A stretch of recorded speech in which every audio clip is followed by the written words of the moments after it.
Record. Okay, we're on. All right, thanks everyone for being here again. This is our second bi-weekly talk with Stew on this BCC edition. Thanks for being here, Stew. It's always an honor to have you. And we are going to continue our talks on communication. You guys thought that you would like to know a bit more about communicating chiropractic philosophy, so that's why we're here. Take it away. All right, thank you. Thanks for being here. You must have pissed a few people off last time. Anyway, I'm kidding. That was a very Sisyphus type thing to say. So yes, I got some wonderful topic suggestions, both on the group site, which was essentially communication, and from some people individually. But you know what? I kind of got a different message from Innate today. So I'm sorry, I take suggestions, but Innate has got the final word. And it does relate to communication, and it actually relates to the person who sent me topics, and we may touch on those. But I mentioned last week that to me, 90% of our communication is owning the philosophy ourselves, that when the why is big enough, the hows take care of themselves. So I could share with you how I communicated it, but that wouldn't necessarily be the right way for you to communicate it. I will share with you how I communicate it, just to give you some ideas, but probably not today. Okay, I just wanted to share some stories that might inspire you to own how amazing a profession you're getting into. Would that be okay? I started to share before we started recording that I was just at a workshop with chiropractic people this weekend, my first trip anywhere in 18 months. So it was spectacular just for that reason. And again, I just want to remind you all that chiropractors are flourishing, that chiropractic, I don't know if chiropractic as a profession is flourishing, but those of the people I know who have adopted I won't say principled either, I don't know, what's the politically correct term? Vitalistic approach to chiropractic are flourishing, and people are seeking them out in droves. And as I said earlier, some people are making it their first stop after being locked down for periods of time to go to the chiropractor. One related to me, people saying things like, I know I'm going to get the virus eventually, so it makes sense to me to keep myself as healthy as possible. So I want to keep coming in. Besides all the people who see these chiropractors maybe are not wearing masks, and then they promptly rip off their mask as if they just needed some permission. And for some of my clients, this is like 90% of the people. So it may not be as grim as it appears, especially when I stay at home and worry about things. I got out there in Arizona, which is where I was, a fairly loose state COVID wise. So actually went into stores where the employees weren't wearing masks, and therefore none of the customers were. So it was a glimpse of, what the world can be, and I think will be again, but also just a reminder of how we can be the leaders in this. And we, again, people are waiting to be led. Obviously, they're being led by all kinds of ridiculous stuff right now. Fear, um, you know, money-driven media, Bill Gates, they're being led by the nose. They're falling for a lot of stuff. But I think it makes sense to me that they'd be perfectly willing to be led by something that makes sense, and something that's beautiful, and something that's true, and something that's life enhancing. And I think this year of, having that all taken away from them is just going to make them more open to our message. So hang in there. Hang in there. People are going to be looking for ways to feel safe in the world after they find out that the ways they've been told are not necessarily it. Are you with me here? You should all be smiling, because that's good news, because you're all going into chiropractic, yes? Okay, so who here has not heard my story about the guy with the shoulder problem? Me, I didn't. I haven't. Okay, good. So the rest of you get to hear it again. And I get to hear it again, because to me, it's the epitome of chiropractic philosophy in one story. I had a gentleman who complained about his shoulder to me for 2 months, twice a week. I happen to remember his frequency of care. Okay, he would, I would adjust him, and then he would say, when is my shoulder going to feel better? And I would say, I don't know. I don't know when your shoulder's going to feel better. I don't know if your shoulder's going to feel better. Have you noticed that I have not touched your shoulder once in these last 2 months? Oh, yeah. I was going to ask you about that. I said, well, don't bother asking me about that, because I'll tell you the same thing I told you before you started care. And the same thing I've told you every single time you've brought this up, which is I am not a shoulder fixer. Your innate intelligence created your shoulder. Your innate intelligence, in my opinion, certainly knows how to recreate your shoulder according to the plan for your shoulder. But when is that going to happen? How would I know? And if that's going to happen, I don't really know that either, because perhaps there are higher priority situations going on in your body that your innate intelligence is more interested in dealing with. And he would look at me and says, oh, that makes sense. And then it would make sense, apparently, until the next time he came in, and we would do the same exact song and dance every single time. So after about 2 months, I'm thinking, I'm going to use the dreaded expression I told you guys never to use in my presence 2 weeks ago, which is maybe he doesn't get it. And so I'm thinking, besides the fact that he's making me go through this song and dance twice a week. The other item was he had brought his 5-year-old daughter with him every single time, every single visit. But even though I bugged him about it every single time, he would never let me check her. I say, is today the day, and sometimes I'd even bring him over to the safety pin cycle, which we'll go through, probably not today, but another time. My version of the safety pin cycle. You guys have heard of the safety pin cycle? To me, still the best way to communicate chiropractic philosophy, but we'll get into that another time. Okay, so I said one day, and this is what launched probably the rest of these events. I said, is today the day we're going to check Emma? Remember, it doesn't make sense to me to wait till she's 30 years old and her body's broken down to the point where she has symptoms and stuff before we do something about it. How about we, let her live her life free of interference or as close to it? And again, he would say that makes sense every single time, but he wouldn't let me do it. And this day, he made the mistake of saying, she doesn't want to. So I said, okay, now if she had been adjusted once and said she didn't want to do it again, I would honor that. But how does she know she doesn't want to? And my question to you is, when you vaccinated her, did you get her vote on that one? Ooh, that's a pretty strong statement, wasn't it? So as you could tell, I was sort of losing my patience a little bit with this gentleman. And then I also started to notice that after I would go through the song and dance after 2 months, I would go into the next room and I would be still thinking about that. And this was my cardinal rule, to never bring the last person in to the room. Are you with me here? So I noticed that, and I realized that something had to change. Okay. So I went home and I meditated on it.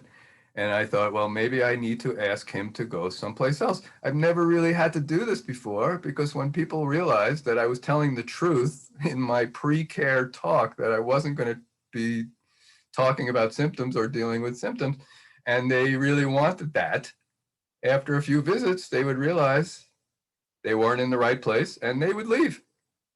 And that was okay. That was definitely okay with me, because as I mentioned 2 weeks ago, I enjoyed working with people who wanted to be there. All right, it just kind of makes sense to me. So I go home again and I rehearse this little speech. Think you need to be where somebody's going to address your shoulder more directly. Hey, I understand. I'm not judging you. I'm not into pain so much myself. But I think you'd be better off there. So I come in the next day ready to give this speech. He comes in, and it kind of like what happened here today. I had a plan, and then Innate gave me a different direction. Innate says, adjust them again. And it kind of sounded like my mother's voice, so I paid attention to that. So, so I go back and I adjust him again. And because I've gotten this wonderful message from Innate, I was naturally expecting kind of a different result. But sure enough, he gets off the table and he starts to do this with his shoulder, which I knew meant that the question was coming again. So I said, hey, before you ask me that question, before you ask me about your shoulder again, may I ask you a question? And he says, sure. And I said, okay, what has changed? What has improved? What's different in your life as a result of coming in here twice a week for 2 months? I cannot believe you're the same person. I cannot believe you haven't noticed something improve in your life. And he looks at me kind of like he'd been looking at me twice a week for 2 months, like I was crazy. Right? And he says, like what?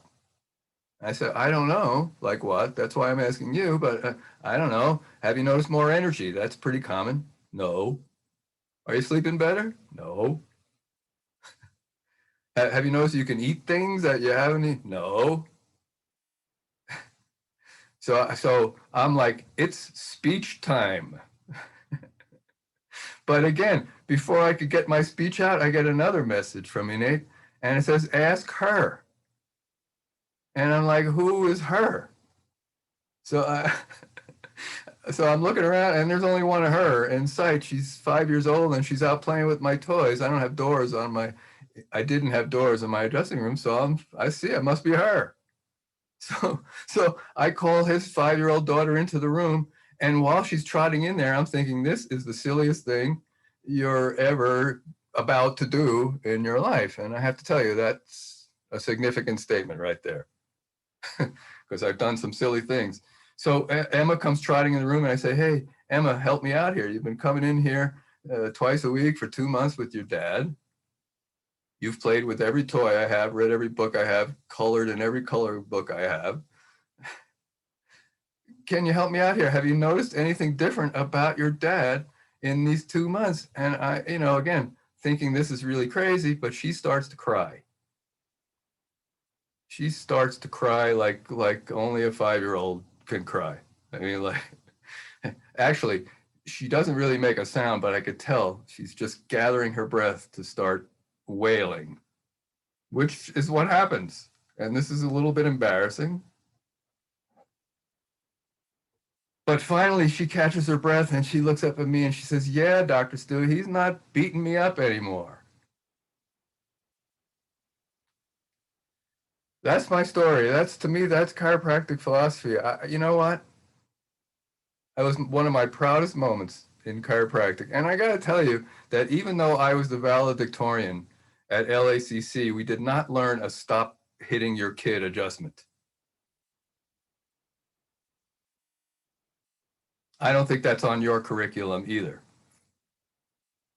It was a proud moment because I did not buckle down to what he wanted me to do, which was to make his shoulder feel better, apparently, so he can hit her harder. This guy needed a mental healing of some kind, yes?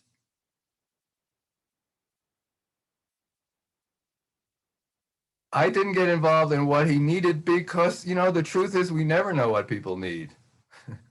We never know the priorities. But the good news is that Innate, the greatest doctor in the universe walked in with them, in them, as them.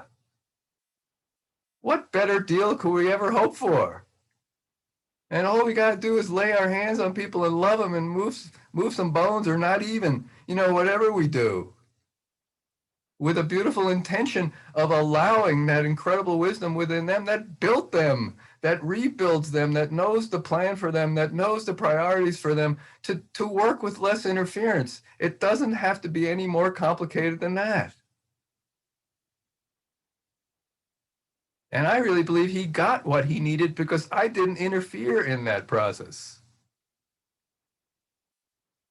That was huge for me, but it never would have happened if I had not done my mission trips. And that's really what I wanted to talk about today, because we get hung up on communicating, but I got to tell you, the most effective, the most dramatic, the most amazing chiropractic experiences of my life involve no communication in the usual sense, none.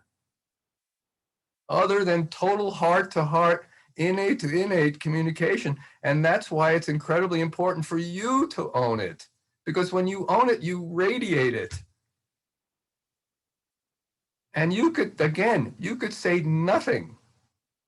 In fact, it would be sometimes better to say nothing than some of the bullshit that we lay on people. Or the complicated stuff we lay on people, you know? I used to love watching people in my office when they were watching a pre-consult video or something, and they're not even watching the thing. They're looking at my pictures, they're looking out the window, we get so hung up on education and communication, and really the only thing that gets through is how we feel about it and our certainty and our clarity. Once they get that, they'll listen to why, to hows and whats and stuff. But until they get the why, especially when we start talking about x-rays, which they don't even know if they're upside down or right side up or sideways or whatever. You could tell them, here's an x-ray of your neck, and show them, an x-ray of a goat. And anyway, I'm not trying to say that people are dumb. I'm just saying that their priorities are sometimes not the same as what we learned in school. We need to tell them.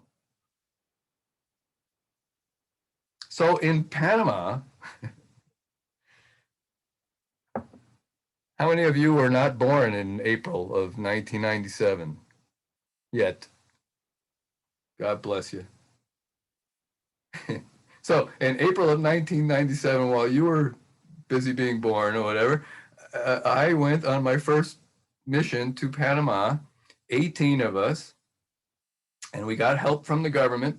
They provided venues, they provided helpers, they provided some interpreters, but I don't know where they disappeared to, because I never found one when I needed one. And just let me tell you something, this was the most beautiful thing in the world, because I could not talk to people even if I wanted to. And I couldn't attach to any of the usual things that I get attached to in my office, like what the results are going to be, or whether they pay me, or whether they like me, or any of that stuff, because none of that stuff really matters. And so for the first time in my life, I get stripped of all that stuff, and I become a chiropractor and just give and love and serve people just for the sake of giving, loving, and serving people.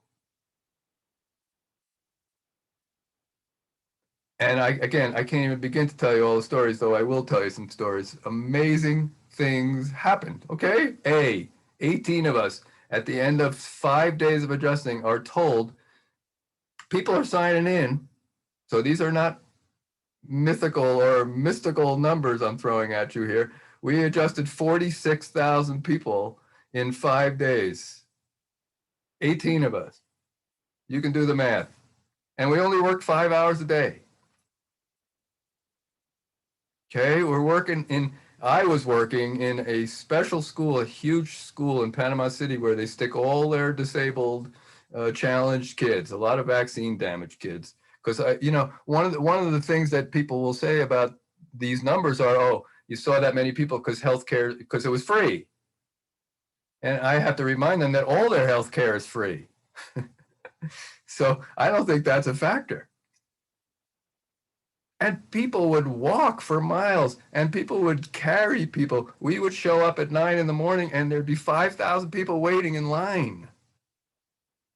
Holy crap, that never happened once in my practice. I'd have a few people waiting, but not 5,000 people waiting. And you talk about running on time, you talk about Spain time. Panama is the same way. And yet they were on time. We were on time, and they were early. So I'm working in this special school, and I don't even know what's wrong with the kids who I'm adjusting, but they were not there. I know they got the same beautiful black eyes that everybody in Panama seems to have, but there's nobody home.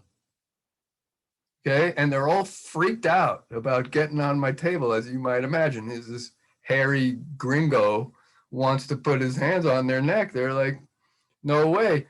But fortunately, about halfway through the first day, I get a CA. One of the kids, one of the students, a little chubby kid, he takes it upon himself when somebody doesn't want to get adjusted. He goes over and lifts them up and puts them on the table. That's the kind of CA you need to have. I wanted to take them home.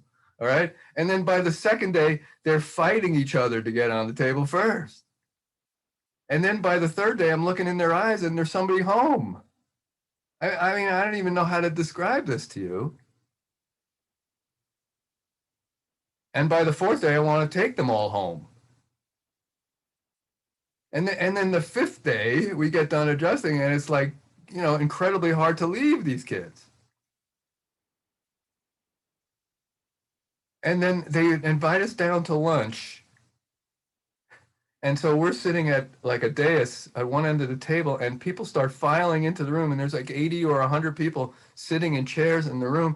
And as we're eating, each and every person, you know, takes turns getting up and making a little speech. And I don't understand a word, but we're crying. We're all crying. My wife is filming this. It looks like an underwater sea adventure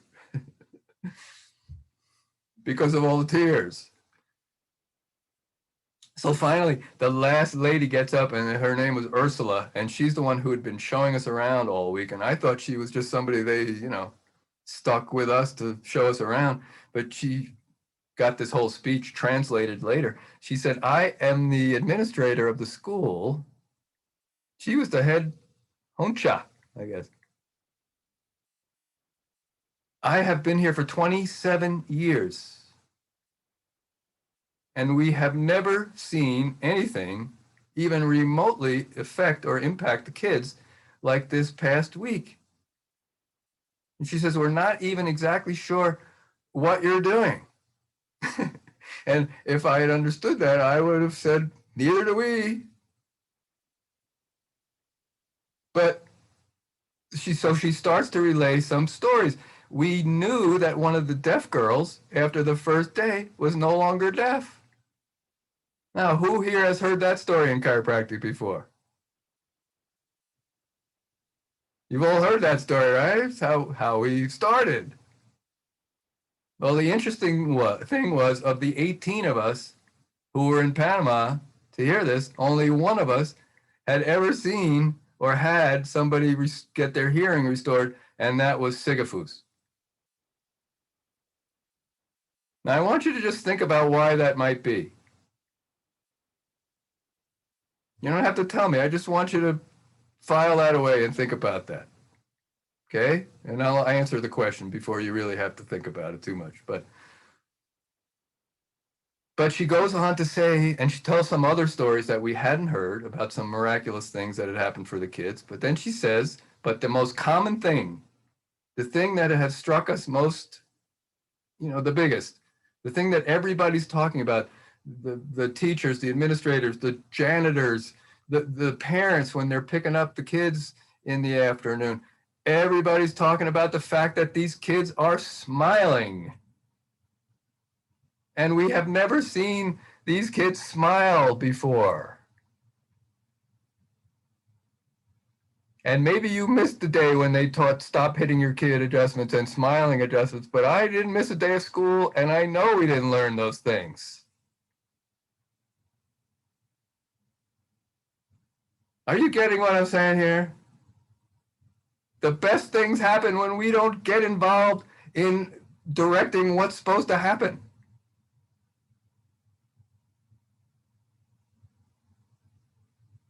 And when we get involved and lay our expectations and our agendas on things, this is going to answer partially a question or a topic that was offered to me. That's more about serving ourselves than them. Or when we deal with people to be liked, or we deal with people based on the results and we're upset when those don't happen, those are all for us. Are you with me here? That's not love. Fixing people is not love. Fixing people is for us. Fixing people is what a veterinarian does. He doesn't fix people, he fixes animals. When people came in to see me and they wanted to be fixed, I said, you need to see a plumber or a veterinarian because I don't do any of that stuff. First of all, fixing people implies there's something wrong with them. And I know what it is. And I know what to do about it. And that's a whole load of bullshit right there.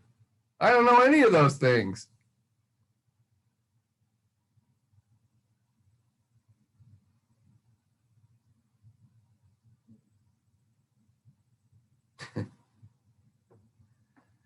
Yeah.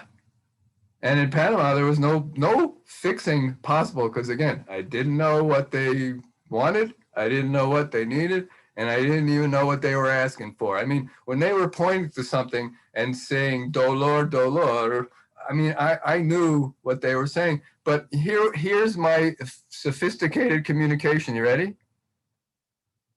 When they would say, dolor, dolor, mucho dolor, I would say, when I was in a talkative mood, I would say, dolor aquí, problema aquí. And they say, okay. That was the longest conversation I had with people. Usually, when they were complaining of pain, all I said was, yo también. And they would laugh, and I would laugh, and we'd get on with the adjustment, and that was it. And I really think that would work when we speak the same language as people. And it's a beautiful reminder. It's not about that.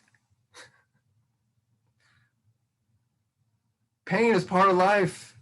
Pain, admittedly, is more a part of my life as I get older, but pain is part of life.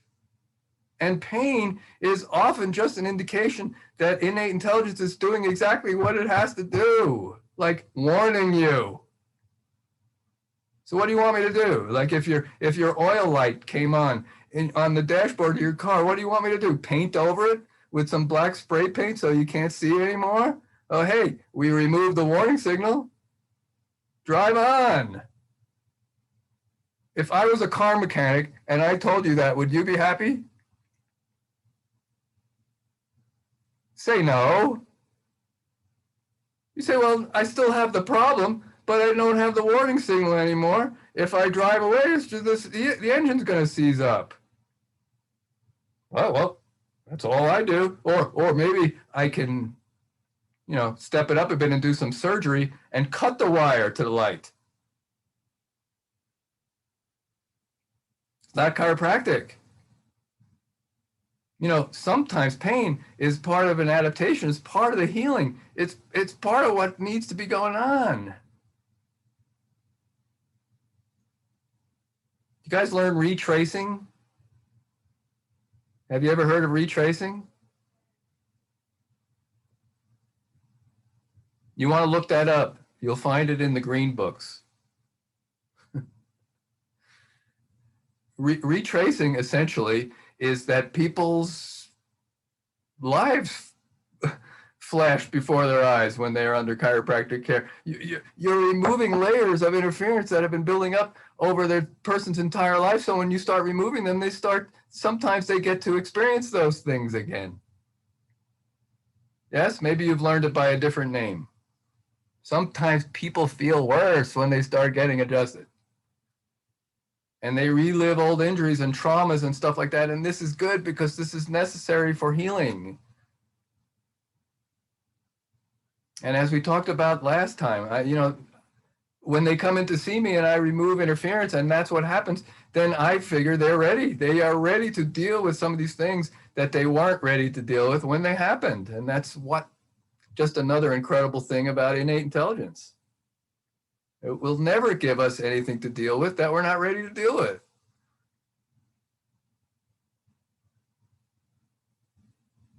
So that's what was so beautiful. And then,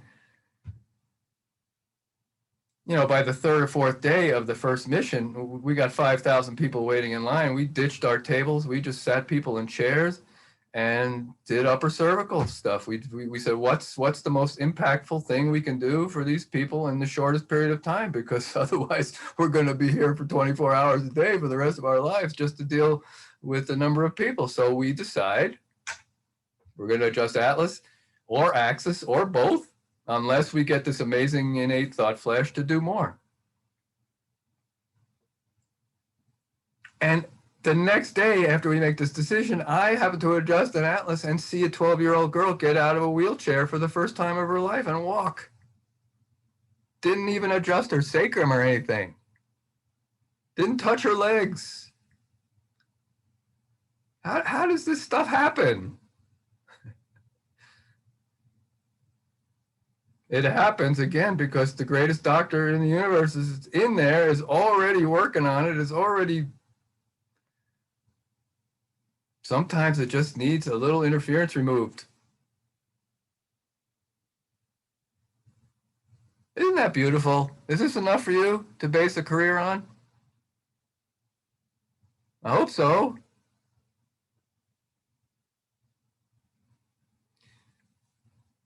Second mission, because on the first mission, I'm in this special school adjusting, and we hear, oh, the first lady of the country is coming to check us out. Oh, cool. So I get to adjust the first lady, and I get to be on national television adjusting a kid with her standing over my shoulder. She gets really excited about what we're doing, and she says, you have to come back, and you have to go all over the country, not just be in Panama City. So we say, okay. So, 5 months later, we go back, September of 1997, 96 chiropractors this time. We're in every town, like 20,000 people or more, and we adjust 220,000 people. And then 8 months later, we come back 147 chiropractors, and now it's becoming a bit of an administrative nightmare, but somehow we pull it off.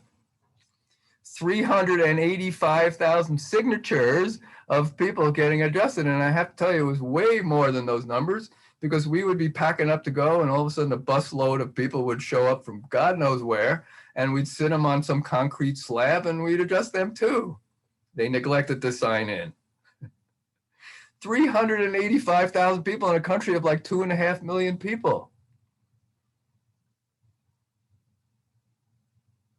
And we show up the fourth time, February of 99 now, and we're given the key to the city by the mayor of Panama, because the crime rate in Panama City had been dropping steadily for the last 2 years. That was our drop the crime rate in a really rough part of town adjustment.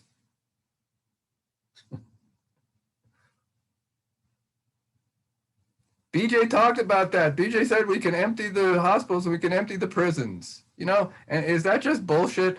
I don't know. I experienced it in Panama. We didn't exactly empty the prisons, but we made them a little less crowded. So is that bigger than strains and backaches and headaches? Maybe a little bit, or maybe a lot.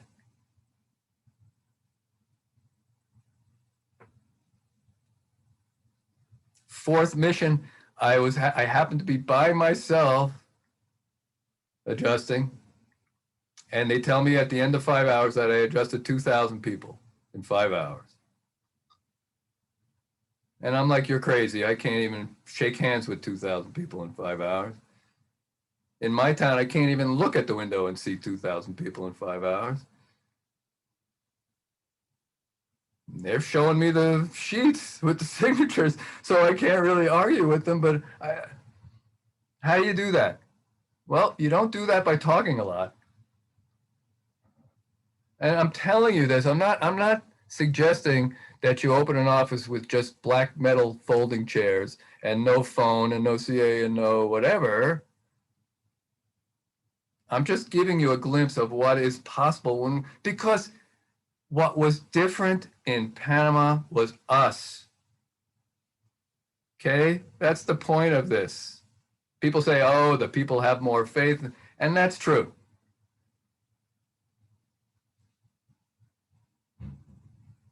But they are essentially the same.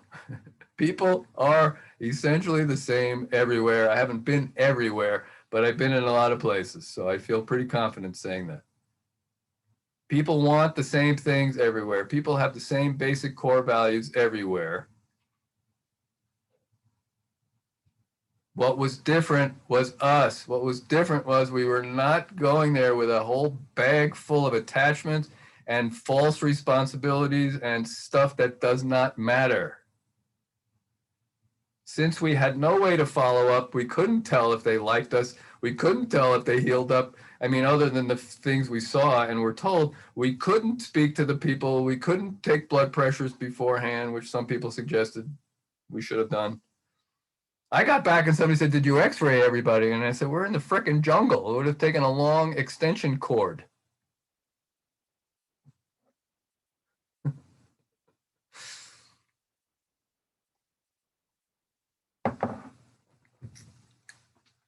So, is it only Panama? Well, after 4 times to Panama, we decided to go to Costa Rica just to test that theory. maybe it's just Panama. Maybe there's just some magic here. But it wasn't. It was the same exact thing happened in Costa Rica. And the same thing would happen in Spain. And the same thing would happen in the United States. If we were able to get ourselves into that same place that we were in Panama. And that became my life's work, my career work. I thought about getting rid of my tables and my CA and my phone and all that and putting some beautiful black metal folding chairs in there and learning maybe a different language that was different from what everybody else spoke. And I realized I would still understand what they were saying, so that wouldn't have been as effective. I thought about recreating Panama in my office, but that didn't make any sense to me. What made a lot more sense was recreating me to be the person I was in Panama, which was fearless, which was unattached to things that don't matter at all.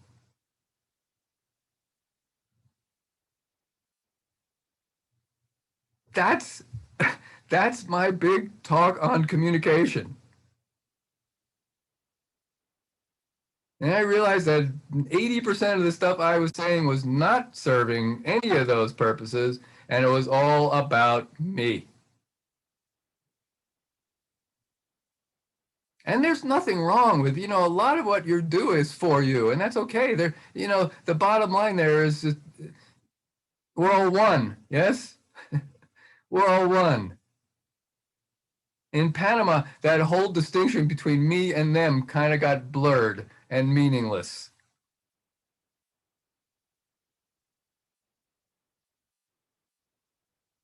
And again, it's okay with me if somebody's shoulder doesn't feel better and they stop hitting their kid. It's okay with me that if somebody still has back pain after 2 years, but their kidneys are functioning and they'll have to go under dialysis, which also happened in my practice. It's okay with me when physical symptoms seem to not change, but somebody comes in and says, I quit the job I've hated for 35 years and I'm going to become a fine artist, which is what I've always wanted to do, but never had the courage to do.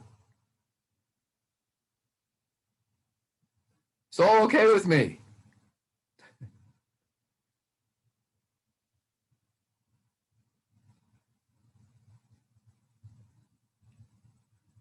Questions? You want to hear more stories? Can't, we're out of time. We don't even have time for questions.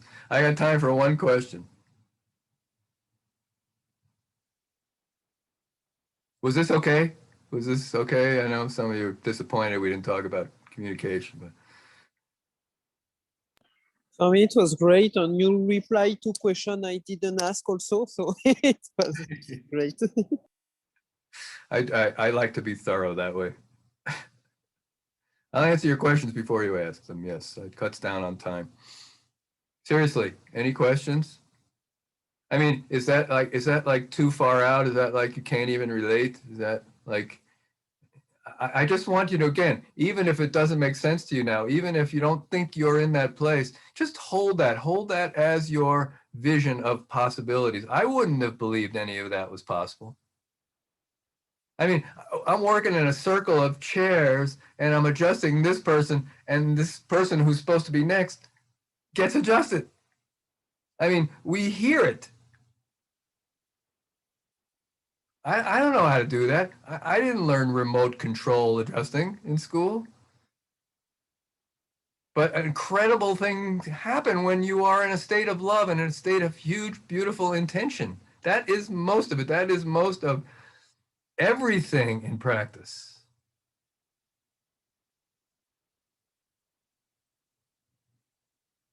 And it may sound crazy or it may sound too simple.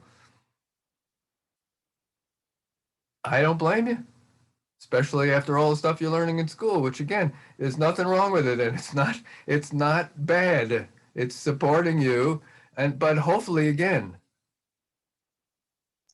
get No, grounded. it's interesting.